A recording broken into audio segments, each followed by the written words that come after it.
వందనాలు. హృదయం, దేవుని హృదయం గురించి మనం పరిశీలన చేసినప్పుడు దేవుని హృదయం ఎలా ఉంది, మన హృదయం ఎలా ఉంది, దేవుడు ఏ హృదయాన్ని కోరుకుంటున్నాడు, మన హృదయం ఎలా ఉండాలని దేవుడు కోరుకుంటున్న విషయాలు మనం పరిశీలన చేసేటప్పుడు మన హృదయం, మన యొక్క మానవ హృదయం ఎలా ఉంది, మన రక్త మాంసం కలిగిన ఈ హృదయాన్ని హార్ట్ అని అంటారు ఇంగ్లీష్లో, తెలుగులో దీన్ని గుండె అంటారు. హార్ట్ అంటే గుండె. ఇక్కడ చూడండి, సైన్స్ ప్రకారం హృదయానికి 4 గదులు ఉంటాయని, కుడివైపు పై గది నుండి క్రిందికి గదికి ట్రైకస్పిడ్ వాల్స్ ద్వారా కనెక్షన్ ఉంటుంది. అలాగే ఎడమవైపు గది నుండి క్రింద గదికి మైటల్ వాల్ ద్వారా కనెక్షన్ ఉంటుంది. గుండె పై 2 గదుల మధ్య అడ్డుగోడ ఉంటుంది, వాటి మధ్య ఎటువంటి కనెక్షన్ ఉండదు. అలాగే గుండె క్రింద 2 గదులు కూడా కనెక్షన్ ఉండదు. గుండె పై గదుల్ని యాంట్రియా అంటే కర్ణి కానీ అంటారు. అలాగే క్రింద గదుల్ని ఏమంటారు అంటే వెంట్రికల్ జఠరిక అంటారు. ఆరోగ్యవంతుడి గుండె లయబద్ధంగా కొట్టుకుంటుంది. ఆ లయలో తేడా వస్తే గుండె జబ్బు కారణమని వైద్యులు నిర్ధారిస్తూ ఉంటారు. మన శరీరంలోని ప్రతి కణానికి రక్తాన్ని సరఫరా చేస్తూ మన గుండె సుమారు ప్రతిరోజు 1,00,000 సార్లు కొట్టుకుంటూ ఉంటుంది.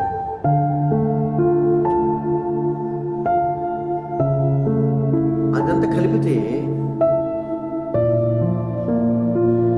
సంవత్సరానికి 35 లక్షల సార్లు కొట్టుకుంటుందంట. అంటే ఒక జీవిత కాలంలో సగటున 2,50,000 కోట్ల సార్లు మన గుండె కొట్టుకుంటుంది మన బ్రతుకు కాలంలో సగటున. ప్రతిసారి కూడా ఇది సంకోచానికి గురైనప్పుడు ఒక టెన్నిస్ బంతిని మన అరచేతులో పట్టు గట్టిగా నొక్కినంతగా కష్టపడవలసి వస్తుందని వైద్య శాస్త్రం మనకి తెలియపరుస్తూ ఉంది. ఇది మన సృష్టికర్తచే నిర్మాణం చేయబడిన మన హృదయం సంగతి, మన గుండె సంగతి. మన సృష్టికర్త అయిన దేవాదు దేవుడి చేత నిర్మాణం చేయబడిన మన గుండె సంగతి. 70వ కీర్తన 6వ వచనంలో వాక్యం ఏం చెప్తుందని, గర్భవాసినైనది మొదలుకొని నీవే నాకు ప్రాపకుడవై ఉంటివి, తల్లి గర్భమును నన్ను ఉద్భవింపచేసిన వాడవు నీవే, నిన్ను గూర్చి నేను నిత్యం స్తుతిగానం చేయుదునని భక్తుడు అంటున్నాడు కీర్తనాకారుడు. కష్టపడి పనిచేసి ఈ గుండె యొక్క నిక్షిప్తాల నుండి మనము ఏం నేర్చుకోగలం? మన సృష్టికర్త శక్తికి, అద్భుత జ్ఞానం ఆయన నమ్మడానికి దోహదం చేస్తాయి అనడానికి ఇది ఒక చిన్న ఉదాహరణ మాత్రమే. నరుల హృదయము ఎలాంటిది? నరుల హృదయం ఎలాంటిది? నరులైన మన హృదయం ఎలాంటిది అంటే వాక్యాలు మనం చూస్తూ ఉన్నాము. ఆదికాండము 6:5 చూస్తే బాల్యం నుండి చెడ్డది. ఈ హృదయం అనేది బాల్యం నుండి చెడ్డది అని లేఖనం చెబుతుంది. మనం రెండోదిగా చూస్తే ఇర్మియా 17:9 ప్రకారము అన్నిటికంటే మోసకరమైంది హృదయం. మానవ హృదయము అన్నిటికంటే మోసకరమైంది. మార్కు 7:21 ప్రకారము 13 దుర్గణాల నిలయము, 13 దుర్గణాలు నిలయముగా మన హృదయం ఉంటా ఉంది. అయితే మనము ఈ హృదయాన్ని 1 పేతురు 3:15 ప్రకారం మనం చూస్తే క్రీస్తును ప్రభువుగా ప్రతిష్ఠిస్తే ఈ హృదయములో, బాల్యం నుండి చెడ్డగా ఉన్న ఈ హృదయములో, అన్నిటికీ మోసకరమైన ఈ హృదయములో, 13 దుర్గణాలు కలిగిన ఈ హృదయములో క్రీస్తును ప్రభుగా ప్రతిష్ఠిస్తే కనుక సామెతలు 4:23 ప్రకారము ఈ దుర్గణాలు కలిగిన హృదయములో, మోసకరమైన హృదయములో, చెడ్డదైన హృదయములో నుండి జీవధారలు బయలుదేరతాయని వాక్యం చెబుతుంది. జీవధారలు బయలుదేరతాయి. ఎప్పుడైతే జీవధారలు ఈ హృదయములో బయలుదేరతాయో, ప్రభుని నీ హృదయంలో ప్రతిష్ఠిస్తే, ఎప్పుడైతే జీవధారలు హృదయంలో బయలుదేరతాయో, అప్పుడు రోమా 5:5 ప్రకారము దేవుని ప్రేమ హృదయంలో కుమరించబడుతుంది. దేవుని ప్రేమ హృదయంలో కుమరించబడుతుంది. అప్పుడు మన హృదయాలలో ప్రభుని గురించి పాడుచు స్తుతిస్తాం. ఎప్పుడంటే ఈ హృదయంలో చెడ్డదైన హృదయాన్ని, మోసకరమైన హృదయాన్ని, అనేక రకాల దుర్గుణాలు కలిగిన ఈ హృదయాన్ని, ఈ హృదయంలో ప్రభుని కనుక ప్రతిష్ఠిస్తే, ఈ హృదయాన్ని ప్రభు కనుక మనం అప్పగించగలిగితే కనుక ఈ హృదయములో చూడండి జీవధారలు బయలుదేరతాయి. అదే కాకుండా దేవుని ప్రేమ ఈ హృదయంలో కుమ్మరించబడుతుంది. దేవుని ప్రేమ అనేది ఈ హృదయంలో కుమ్మరించబడుతుంది. మన దేవుని హృదయం ఎలా ఉందో మనం చూస్తే కనుక, అది దేవుని హృదయం ఎలాంటిదంటే ఆయన హృదయము సున్నితము, దేవుని హృదయము లలితము సంబంధించింది, దేవుని హృదయము మాధుర్యము, దేవుని హృదయము ప్రేమామృతము, దేవుని హృదయము వాత్సల్యముతో నింపబడింది, దేవుని హృదయము జ్ఞానముతో నింపబడింది, దేవుని హృదయము ఉత్తమమైనదిగా ఉన్నది, దేవుని హృదయము జీవామృతము కలిగిందిగా ఉంది, దేవుని హృదయము పరిశుద్ధత కలిగింది, దేవుని హృదయము కనికరము కలిగింది, దేవుని హృదయము కరుణ కలిగింది. చూసారా దేవుని హృదయం ఎలా ఉందో? ఈరోజు మన హృదయం ఎలా ఉంది? నా హృదయం ఎలా ఉందని పరిశీలన చేసుకోవాలి. మీ హృదయం ఎలా ఉందో మీరు పరిశీలన చేసుకోవాలి. ఈ నూతన సంవత్సరంలో దేవుడు మనం నడిపించాడంటే మన గొప్పవారమనో బలవంతులమనో శక్తివంతులమనే కాదు, దేవుని కృప మన మీద ఉంది. కరుణ వాత్సల్యం కలిగిన దేవుడు కనుక మరొక సంవత్సరాన్ని ఇది దయాకిరీటంగా దేవుడు మనకి ఇచ్చాడు. కాబట్టి దేవుని హృదయం అయితే చూడండి సున్నితము, లలితము, మాధుర్యము, ప్రేమామృతము, వాత్సల్యము, జ్ఞానము, ఉత్తమము, జీవామృతము, పరిశుద్ధము, కనికరము, కరుణ కలిగింది. మన సమూయేలు గ్రంథములో సమూయేలు రాసిన మొదటి గ్రంథము 13-14, రాజుల మొదటి గ్రంథము 15-3-14 ఎంత మంచి కాంప్లిమెంట్ ఇచ్చారు చూడండి. దావీదు గారి గురించి దేవుడు ఇచ్చిన అభినందన, a good compliment for David. అంటే దావీదు కొరకు మంచి అభినందన దేవుడు తెలియపరిచారు. ఏమంటే దావీదు నా హృదయానుసారుడు, దావీదు నా హృదయానుసారుడు అని మెచ్చుకుంటున్నాడు. ఎందుకు దావీదు నా హృదయానుసారుడు అంటున్నాడంటే, మొట్టమొదటిగా మనం చూస్తే కీర్తన 119:97 ప్రకారము దావీదు దేవుని యొక్క వాక్యాన్ని ప్రేమించాడు. దావీదు దేవుని యొక్క వాక్యాన్ని ప్రేమించిన వాడుగా ఉన్నాడు. మన సెకండ్ చూస్తే కనుక 116వ కీర్తన 1-2 వచనాల్లో మనం చూస్తే దావీదు అంటే దేవునికి ప్రార్థించడాన్ని ప్రేమించాడు. మొదటిగా మనం చూస్తే దావీదు దేవుని యొక్క వాక్యాన్ని ప్రేమించాడు. రెండోది చూస్తే దావీదు దేవునికి ప్రార్థన చేయడాన్ని ప్రేమించాడు, ప్రార్థించడాన్ని ప్రేమించాడు. ప్రార్థన చేయడము ప్రేమ కలిగిన ప్రార్థన చేయడం అంటే ప్రేమ కలిగి అక్కడ దావీదు ఉన్నట్లుగా చూస్తున్నాం. మూడోది చూస్తే 119వ కీర్తన 164వ వచనం ప్రకారము దావీదు దేవుని స్తుతించడాన్ని ప్రేమించాడు. దావీదు దేవుని స్తుతించడాన్ని ప్రేమించాడు. మనం 4వది చూస్తే 133వ కీర్తన 1వ వచనం ప్రకారము దావీదు ఐక్యతను ప్రేమించాడు. 119, 104 వచనం ప్రకారం చూస్తే దావీదు తప్పు మార్గాలను ద్వేషించాడు. మొదటిగా దావీదు దేవుని యొక్క వాక్యాన్ని ప్రేమించాడు. రెండోది దావీదు దేవునికి ప్రార్థించడాన్ని ప్రేమించాడు. మూడోది దావీదు దేవుని స్తుతించడాన్ని ప్రేమించాడు. నాలుగోది దావీదు ఐక్యతను ప్రేమించాడు. అలాగే ఐదోది దావీదు తప్పు మార్గాల్ని ద్వేషించాడు. పిల్లరా, అయితే మొదట మనం చూస్తే దావీదు దేవుని యొక్క వాక్యాన్ని ప్రేమించాడు. ఎందుకు దేవుడు దావీదు నా హృదయానుసారుడు అంటున్నాడు అంటే, అక్కడ ఆయన ఎందుకు మంచి కాంప్లిమెంట్ ఎందుకు ఇచ్చాడంటే మొట్టమొదటిగా మనం చూస్తే దావీదు దేవుని వాక్యాన్ని ప్రేమించాడు. దావీదు దేవుని యొక్క వాక్యాన్ని ప్రేమించాడు.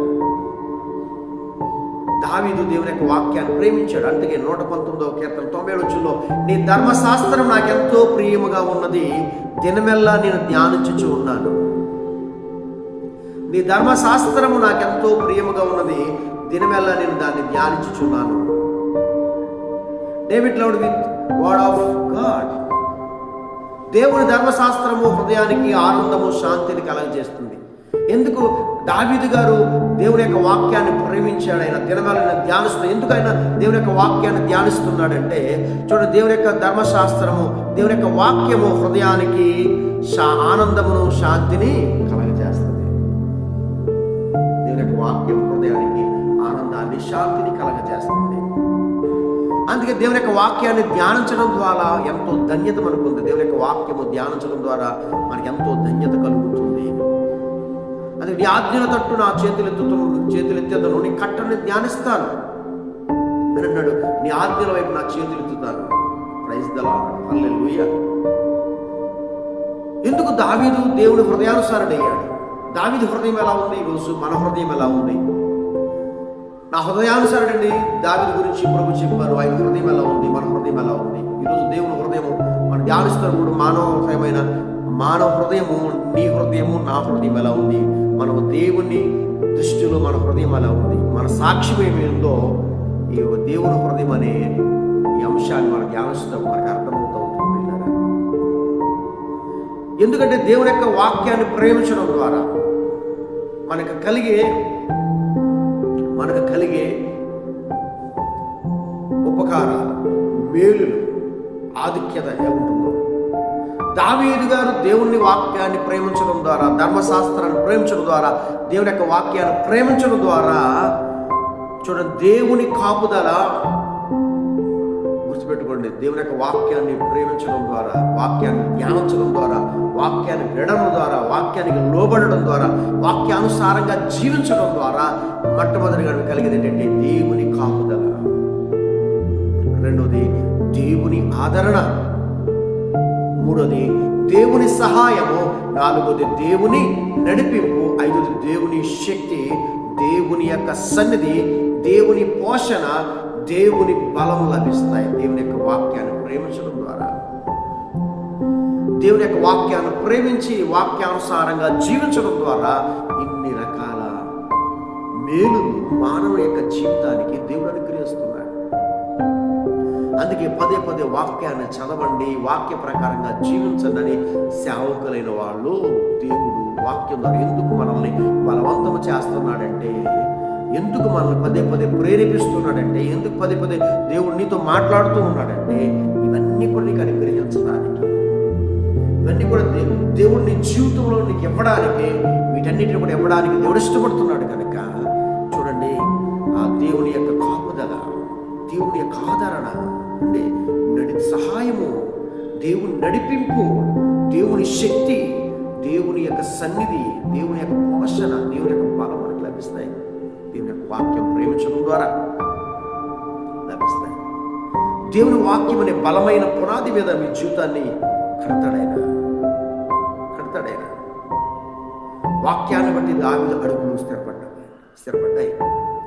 వాక్యాన్ని బట్టి దావీదు యొక్క ఆయన యొక్క అడుగులు స్థిరపడ్డాయి. అస్థిరం ఈరోజు చాలా మంది జీవితాలు స్థిరత్వం లేదు. ఇక్కడ వాక్యము ధ్యానించేవారుగా లేరు, వాక్యాన్ని ప్రేమించేవారుగా లేరు, వాక్యానికి విలువించేవారుగా అక్కడ కనపడతారు. ఇక్కడ చూడండి, ఆ దావీదు గారి యొక్క అడుగులు దేవుని యొక్క వాక్యాన్ని బట్టి స్థిరపడ్డాయి. అంతేకాదు, వాక్యం వలన, వాక్యం ధ్యానించడం ద్వారా విజయాలు చేకూరుతాయి. నీ జీవితంలో విజయం చేకూరాలంటే దేవుని యొక్క వాక్యాన్ని ప్రేమించే బిడ్డగా, వాక్యాన్ని ధ్యానించే బిడ్డగా, వాక్యానుసారంగా జీవించే బిడ్డగా ఉండాలి. దావీదుకి దిక్చూచి ఏమని చెప్పండి? దేవుని యొక్క వాక్యమే. దావీదుకి దిక్చూచి దేవుని యొక్క వాక్యమే. కాబట్టి చూడండి, వాక్యమే క్రైస్తవ జీవితం ఒక యాత్ర లాంటిది. దావీదు దేవుని వాక్యం ద్వారా అపారకమైన పరిస్థితుల్లో, అపాయకరమైన పరిస్థితులు దేవుని చిత్తాన్ని తెలుసుకున్నాడు. 119:65 మనం చూస్తే కీర్తనలో, ధర్మశాస్త్రం ప్రేమించే వారికి ఎంతో నెమ్మది కలదు, వారు తూలి తుట్టులకు కారణమేమీ లేదు. దేవుని వాక్యాన్ని ప్రేమించడంలో కల్తీ లేని ప్రేమ కలిగి ఉంటాము. ఆయన ఆలోచన పవిత్రంగా ఉంది, మన సాక్షిగా ఉంది. నా హృదయానుసారంలో ఔచిత్యం ఇది. హృదయం నిండి ఉండి దాన్ని బట్టి నోరు మాట్లాడుతుందట. మంచితనంతో నిండిన హృదయము నుండి కృపాభరితమైన నీతి వాక్యాలు వెలువడతాయి. హృదయం మనస్సాక్షిని బట్టి పనిచేస్తుంది. ఒకరి హృదయాన్ని ప్రభు ఎరిగినంతగా మరి ఏ ఏ మానవుడు కూడా ఎరుగడు. ఆయన దివ్య దృష్టి వలన ప్రతి మనిషిని హృదయాన్ని తెలుసుకోగలడు. చూసారా, దేవుని వాక్యాన్ని బట్టి దావీదు యొక్క జీవితం స్థిరపరచబడింది. దేవుని ప్రియమైన దేవుని కుమారుడు కుమార్తె, దేవుని ప్రియ జనాంగం, ఇంకా మీ జీవితము స్థిరత్వం లేదా? మీ జీవితంలో దేవుని యొక్క సమాధానం లేకుండా ఉన్నారా? దేవుని సన్నిధిలో మీరు ఉన్నారా? దేవుని సన్నిధి మీతో ఉంటుందా? దేవుని శక్తి కలిగి ఉంటున్నారా? ఒకసారి మీరు పరిశీలన చేసుకోండి. అయితే ఇవన్నీ మీ జీవితంలో స్థిరత్వం లేకపోవడానికి, స్థిరమైన ఆత్మీయ జీవితం లేకపోవడానికి కారణం వాక్యం లేమి, వాక్యాన్ని ప్రేమించకపోవడం, ఏదో వచ్చి మందిరానికి వచ్చి వాక్యం లేకపోవడం, ఏదో అసాధారణమైన పరిస్థితుల్లో దేవుని యొక్క వాక్యం వినడం ద్వారా ఈరోజు అనేక మంది పరిస్థితుల్లో దేవుని యొక్క వాక్యానుసారంగా జీవించకపోవడం ద్వారా కాపుదల లేదు. చాలా మంది కుటుంబాలకి ఆదరించబడలేకపోతున్నారు. వాక్యం చేత, దేవుని వాక్యం చేత, దేవుని చేత సహాయం పొందలేకపోయిన పరిస్థితుల్లో ఉన్నారు. సరే, నడిపింపు లేదు, స్థిరత్వం లేదు, బలహీనత. ఇప్పుడు దేవుడి శక్తిని బట్టి దేవుడి కార్యాల జీవితంలో ఎందుకు జరగలేదంటే బలహీనంగా ఉన్నారు. సరైన స్థితిలో పోషణ లేదు. ఎప్పుడు చూసిన శరీరము, ఆధ్యాత్మికమైన జీవితం బలహీన. దీనంతటి కారణం ఏంటంటే దేవుని యొక్క వాక్యాన్ని ప్రేమించకపోవడం, దేవుని యొక్క వాక్యము ధ్యానించకపోవడం, దేవుని యొక్క వాక్యానుసారంగా జీవించకపోవడం. ఈరోజు మీ జీవితంలో అనేకమైన పరిస్థితులు కలిగి ఉన్నాయి.